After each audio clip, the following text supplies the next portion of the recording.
Yo, what up, a-holes? Thank you for tuning into the Holistic A-Hole podcast. My name is Erik Levi, and I'm the Holistic A-Hole, the mommy blogger with balls, the inconvenient truth of health. What's going on, everybody? Hopefully you're doing well today as we ease into the new fall season.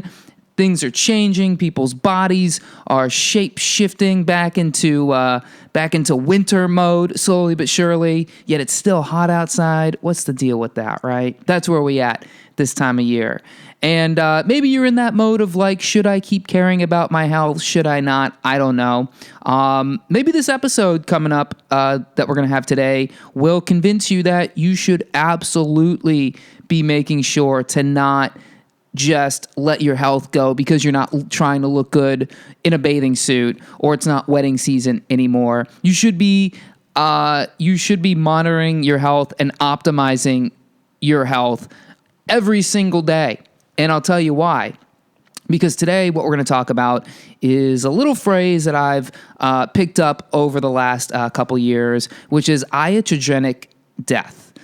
And I hope I'm saying that right. I don't think I've ever heard it spoken like in person. I don't know if I've heard it like on a podcast or in audio or video form. I've only just read about it. And it's pretty frightening, iatrogenic death. So we're going to talk all about this. And, by the way, if you don't know what iatrogenic death is, it's basically death by doctor or death by doctor care or medication or any, ways or means that you die while you're under the supervision of medical care. Be it you're at a hospital, you're at the doctor's office. Let's hope you don't die at the doctor's office. Or you're at home taking medication or you're on some kind of, medical device or whatever. So it's basically people who die under the care of medical care. Believe it or not, is actually the third leading cause of death in the United States and Britain, I believe. So that's pretty scary. And we're going to talk about that today because I think there's some underlying issues with that, and there's more between the lines than just the statistic itself. So we're going to talk all about that, and I'm very excited because, as you know, there's nothing more I love talking about on this particular podcast than the failure of the medical system in every way, shape, or form. So before we do, though, I just want to give a quick shout out there. If you're new to the podcast or if you've listened to them before, make sure you hit the subscribe button if you haven't done this already. Make sure you subscribe to the podcast. That way it pops up in your feed every time it gets released, which is twice a week at this point. And a big shout to encourage you guys to head on over to the Holistic A-Hole, Holistic A-Holes. I don't know why. It's like 3 or 4 episodes I've been talking about this. I still can't say it right. Holistic A-Holes Facebook group. If you're on Facebook and you like to go on there and waste time and look at, friends' posts about parties they went to and about, drama they're having. Trump is a big one.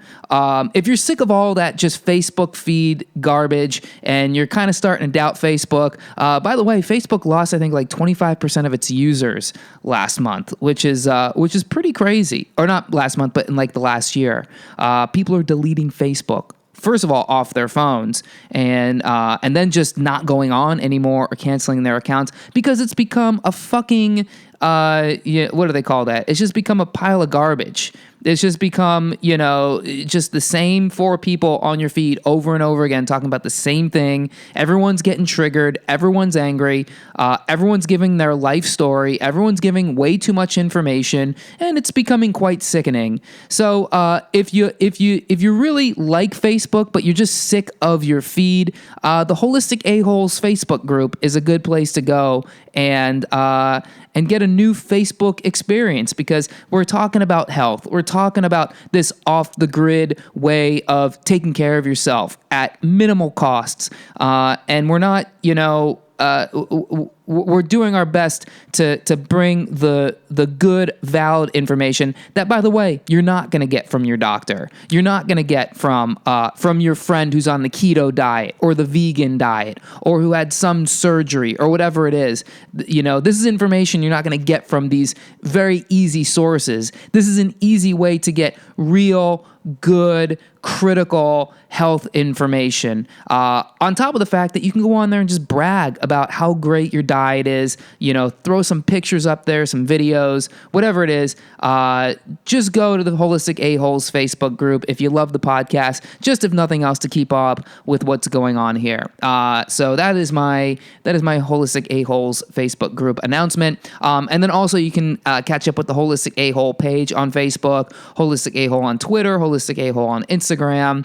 No Snapchat, but YouTube. Go to YouTube, Holistic A-Hole. And then if this isn't enough for you, if you're like, how else can I show my love to the podcast? Go on iTunes, leave a 5-star review. That is always super helpful and super appreciated.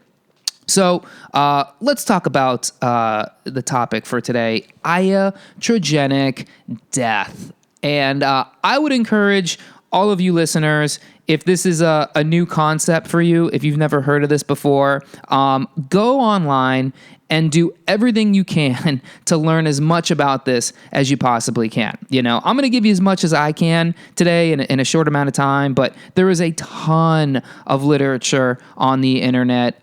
There's a ton of peer-reviewed studies. You can Google PubMed, you can Google, all these sources about iatrogenic death. Dr. Meditated. I don't know if it's. I think I just made that up. Dr. Meditated. But yeah, it's all there online. So this isn't just a thing like I'm making up, to be sensational.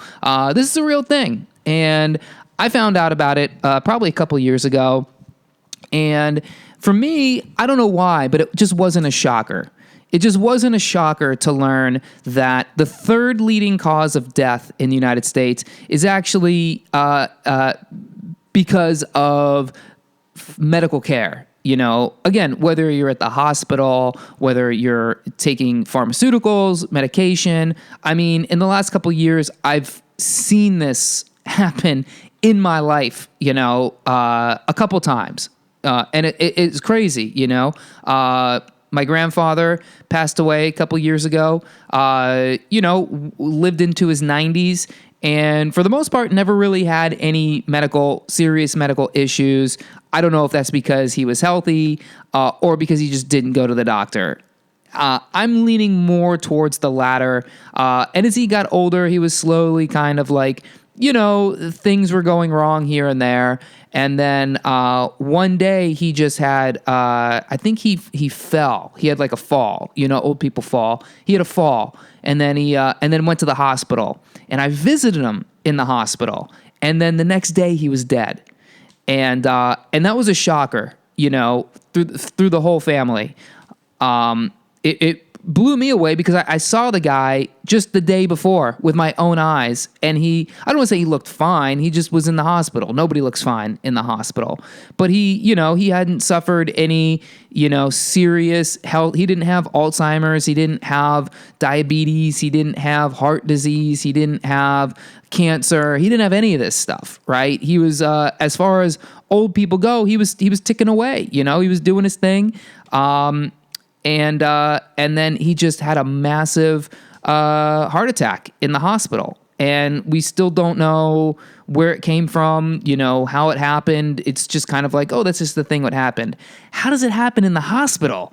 Of all places. Like, that should be the place where you're not going to die. You go to the hospital because you're sick, because you need to get better, because there's doctors and nurses constantly monitoring your well-being, your vitals, your blood, your hydration. They're supposed to be giving you medication that's supposed to be making you better. And somehow people just mysteriously die in the hospital.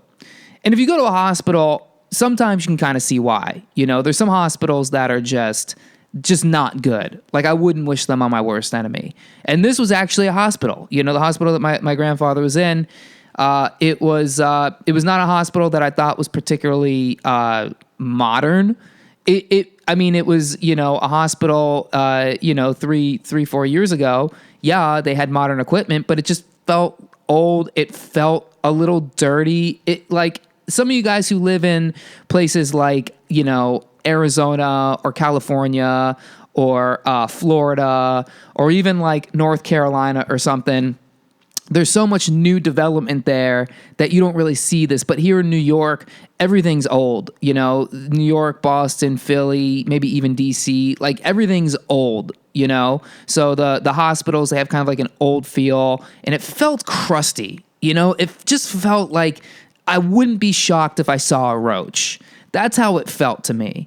But I didn't think about it. I wasn't suspicious of it. I wasn't like, grandpa shouldn't be here. It was just, that's what it was.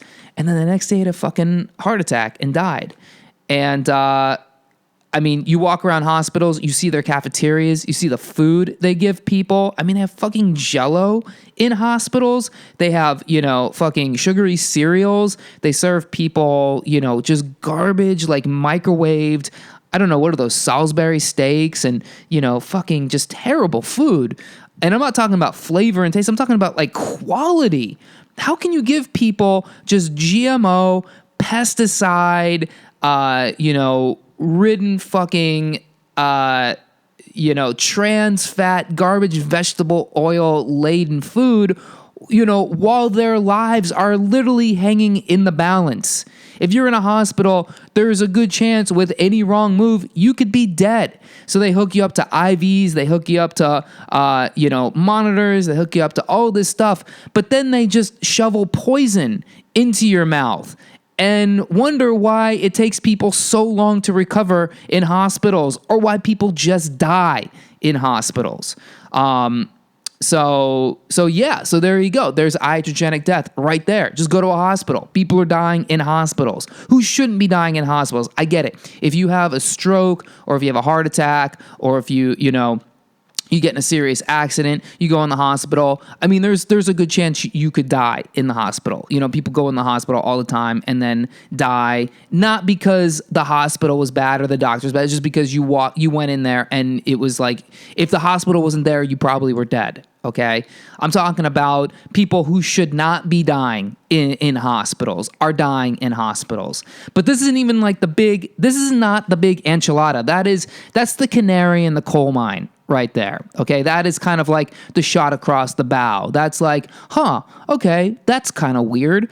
But the real, I might have messed up that analogy. I don't think it was the canary in the coal mine. I think this is the canary in the coal mine, which is people dying on medications. You hear about it. You hear about the opioid epidemic, but you don't hear a lot about people just dying on statins, for instance. The cholesterol lowering medication, or blood pressure lowering medication, or blood sugar lowering medication. You don't hear about people dying on that. Although they tell you, one of the side effects of the medication is death. Of course, they're telling you that in the middle of a commercial with real fun music. Hey, I take my Prilosec every day. It's a antacid medication, and I love it because it makes me feel good. Meanwhile, they're showing you all the side effects of the medication, and one of them could be unexpected death. So, believe it or not, that is happening way more than just it being like a side effect. It's happening hundreds of thousands of times throughout the year. Again, you have heart disease, number one, killing Americans. And that number goes anywhere between 500, 600, 700,000 people a year.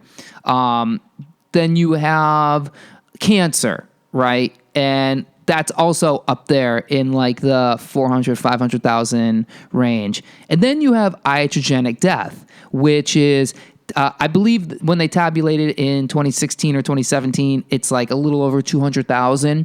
And then I think cardiac events other than heart disease are just below that. at like 100,000, 150,000 or something. But the number of iatrogenic deaths that are actually tabulated, that number is very misleading because, first of all, they didn't start keeping track of this number until I think just recently, 4 or 5 years ago. That's because the CDC would not recognize it. The CDC would not recognize iatrogenic death as an actual cause of death. You know, they would say whatever the actual death was. So it would be like, you know, heart attack. Well, there's another heart disease statistic, right? Heart attack caused by cholesterol lowering medication. There was no risk of heart attack before they got on the medication. Then they're on the medication.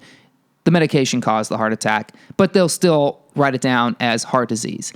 Now the CDC is saying, okay, well, we'll recognize iatrogenic deaths. And of course, it makes sense why they didn't want to, because they're trying to protect the backs of the pharmaceutical industry. Because as we've noted on this podcast, again, this is a very Googleable thing. The CDC and the pharmaceuticals are pretty tight with each other. The CDC, believe it or not, they don't really care about you.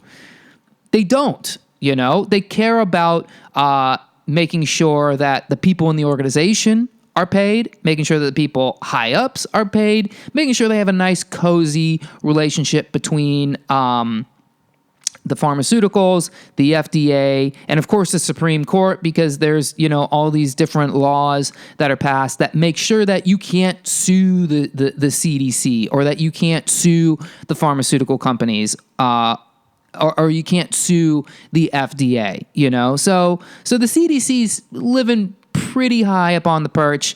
And then they finally made iatrogenic death something that we can recognize as a cause of death. And then what does that lead to? The third leading cause of death. But again, that number is lacking a lot of things. Also keep in mind that when you die, they don't print death by pharmaceutical on the death certificate. They put a specific ICD-9 code on there. Also, you need that ICD-9 code when it comes to legal matters, as far as like families, life insurance, you know, things like that, right? You know, there's a lot of legal mumbo jumbo in that realm. So the actual coding of the death certificate, the ICD-9 code they put on the death certificate, usually leaves out iatrogenic death. So there's another way it's completely underreported. Then you have this whole phenomenon of people on pharmaceuticals doing crazy shit like killing themselves or, I hate to say it, murdering other people. How many times have we heard about a mass shooting and the shooter was on pharmaceuticals, okay? So yeah, maybe that person didn't die, but they killed 20 other people. So yeah, and I know mass shootings don't happen like every day, but think about, you know, someone who's like a murder-suicide. Those happen a lot. Chances are a person was on anti-anxiety, was on antidepressants. Good chance that was the case, right? So there you go. There's a twofer for you, pharmaceutical industry. You got one killed, and then you got one to kill themselves. So boom, there's some additional numbers for that are being underreported, or people just go crazy and commit suicide, you know, right? People start taking these, again, pharmaceuticals. They start having bipolar disorders. They start having schizophrenia. They start having just insane amounts of depression. That's the irony of antidepressants. The side effect is they can make you more depressed. So there you go. Boom. Suicides, another underreporter of the iatrogenic death number. And then, of course, the opioid epidemic, which, you know, is taking tens of thousands of people every single year. I think the number is 50, 60,000 a year. I feel like I've seen 80,000 up there before. Opioids are pharmaceuticals. You can get opioids prescribed to you from your doctor. And those numbers don't go, as far as I'm aware, don't go into the iatrogenic death number. So, and then let's not leave out the people who don't die, right? Let's not leave out those people. Let's keep in. Let's not leave out. Let's not forget about those people, because there's people who are suffering through just the soul crushing side effects of these pharmaceutical medications, right? A lot of people are dealing with things like we said, depression, increased anxiety, weight gain, sexual dysfunctions. Some people, bodies have just been wrecked by pharmaceuticals in so many ways, not just weight gain or weight loss, loss of appetite, vision loss, breathing problems, skin problems, hair loss. Some people's organs get just completely fucked. Some people's livers get completely just destroyed. Some pharmaceuticals destroy your kidneys. Some pump out just cortisol like crazy, so you suffer adrenal fatigue. For women, this can directly affect the functions of things like your ovaries, your period. For guys, you can become impotent. So there's, oh my God, you guys, this can be a 5-hour podcast of just going through all of the problems with medical care. We're sitting here, we're talking about fucking pharmaceuticals. Like, this is a known problem. And not only are people dying, people's quality of lives are just completely wrecked by all this pharmaceutical stuff. So it's just like, I guess my point is, dude, what are we doing? What are we doing? This is my point. This is why I do this podcast, because I want you guys and gals to know that you have the power. You do. Even if you don't think you do, you 100% have the power, because the only alternative is taking your life into your hands and putting your doctor in charge of your health. You would not outsource so many things in your life, right? You would not outsource who you love, right? You would not outsource who you want to marry, who you want to date, who you want to fuck. You wouldn't outsource that, right?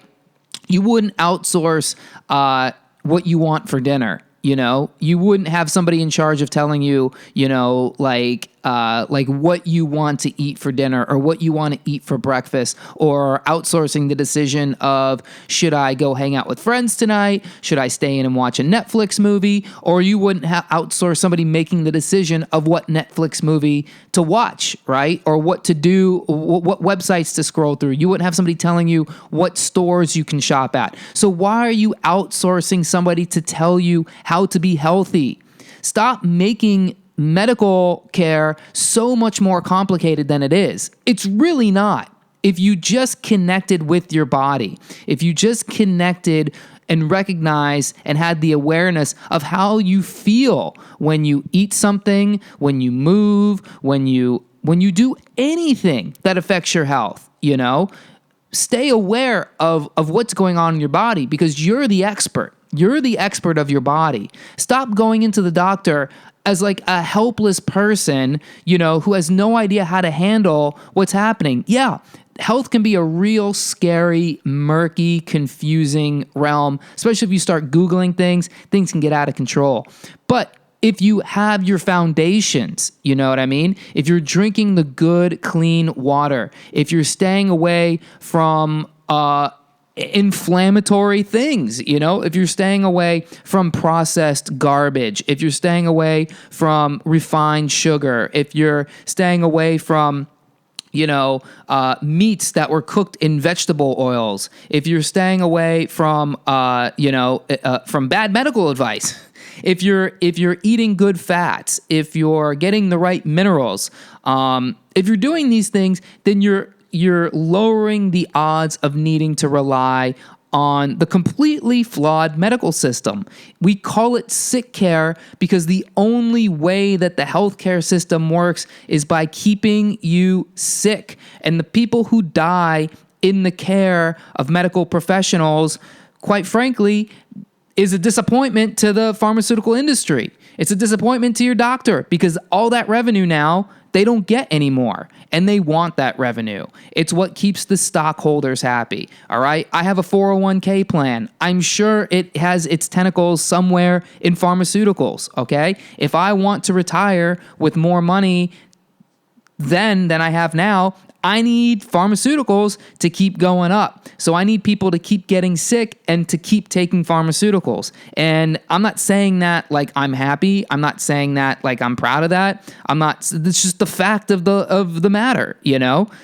It's just the world we live in right now. And you have to know that that is the whole point of you going to the doctor. It's not to make you healthy. It's to get you on a pharmaceutical solution. It's to get you on some kind of solution by the doctor. Sometimes these things can just be taken care of by yourself. And you have to do everything you can to make that happen. I'm sorry. I'm not going to sugarcoat it. You know, I'm not the fucking wellness mama. I'm not, these fucking dinky dank fucking doctors online telling you that, hey, everything's going to be okay if you just smile and be happy and think, no, fuck that. Eat the right shit. Stop being a lazy fat fuck. Stop being a piece of shit not contributing. Stop being so lazy and unaware of your fucking body, okay? I love you. You have to love you. I'm not saying this to be an asshole. I'm saying it because the fact of the matter is when you give up and you outsource your medical care to the fucking doctors, to the fucking pharmaceuticals, statistically, you are more apt to fucking die. I'm sorry. That's just what it is. That's just what it is. Okay? By the way, consult your physician before you take any of my advice. I have to say that because if I don't, I can get sued if one of you a-holes goes out and, eats too many apples or something, or you go out and you breathe too much fresh air, or if you filter your water too good and you drink it and then you have an epileptic seizure or whatever. I have to say, consult your physician so that you can't come to me and sue me for saying something that you did, okay? You have to consult your physician. At the same time, know that your physician is not qualified sometimes to give you the right kind of holistic nutritional advice that is what is going to get you back up and running. Or sometimes it's not even about nutrition. Sometimes it's just about stress. Oh my God, a-holes. Stop stressing about stuff. Stop it. Anything that's a stress in your life, get rid of it because it's fucking killing you. Would you do heroin? Would a solution to your problem be to do heroin? Because heroin can kill you, and so can stress. And the problem with stress is it's free. You don't need to pay anything for it. You can just make it on your own, and it will completely destroy your health. It'll destroy your minerals. It'll destroy your fucking ability to fight off infection. It'll destroy your muscles. It'll destroy your mental well-being. It will just wreck you. And again, you don't need a dealer. You don't need a prescription. You can just do it on your own. So you have to do everything you can to manage stress. Start meditating. Eat less inflammatory stuff. Get off coffee. Get off fucking hydroxycut. Whatever the shit is that is just pumping cortisol out of your adrenals. Do everything you can. Lower sugar. Do everything you can to lower the cortisol output from your adrenal glands. And you won't have to worry about becoming an iatrogenic death statistic. So, yeah. Oof. Okay. I get pretty pumped up about this, man. I tell you, it's just when I read that statistic that doctor care, that pharmaceutical care is the third leading cause of death in this country, it actually breaks my heart, man. It sends chills up my spine. It gives me goosebumps, not like in a good way, but just that it makes me sad. It makes me sad that people are helpless like that. And the last statistic I'm going to give you here is just the amount of money that we spend in this country, man. Last year, we spent about $3.5 trillion. That's with a T, like Tom, by the way. $3.5 trillion on healthcare in this country. Because people need to get healthcare. $3.5 trillion. And guess what? Still, 250,000 people died because of that fucking healthcare. Isn't that crazy? And countless others, literally countless others, probably died for the same reason, but it just never got reported, or suffering from worse symptoms after the healthcare than they had before they went into the healthcare. $3.5 trillion. Could you imagine what else we could use that money on? $3.5 trillion. If people just took it into their own hands. This is what I'm talking about, dude. It's just heartbreaking, man. So I'm gonna let this go. I'm gonna get off the podcast here because I'm just fired up. And I don't want to keep rambling. I have to save the bandwidth so I could do more podcast episodes. But I would love to know what you guys think. I actually, speaking of the Holistic A-Holes Facebook group, I posted an article in there from the global research people who research stuff. The Center for Research on Globalization, and it's legit because they spell center TRE, like we're in old Shakespeare, England or something. But it's titled Drug-Induced Iatrogenic Disorders, the third leading cause of death in the U.S. and Britain. And so you can actually read about what I'm talking about here, actually see the statistics for yourself. That is posted in the Holistic A-Holes Facebook group. So head on over there, request a join. I'll let you in. It's no big deal. And we don't got to worry about spam because I'm keeping all those motherfuckers out. So head on over to the Holistic A-Holes Facebook group, join on up, subscribe to the podcast, and go on to social media. Let me know what you think about this episode. You can comment in the group. You can shoot me a tweet, shoot me an Instagram story. Just save the screenshot of the podcast playing in your phone, screenshot it, put it on your Instagram story, tag me at Holistic A-Hole. Let me know what you think. Let me know if you have any experience with this topic. Have you lost a loved one who was in medical care at the time? I would love to know, not because it makes me happy, but because I know the struggle's real. I know this is a real thing. So thank you all for listening. I hope you enjoyed the podcast. If you're new here, subscribe, and then take the weekend and just binge through all the other old episodes, and maybe you'll find something you like. Thanks again for listening, everybody. Enjoy your weekend. I'll catch you next week. Peace.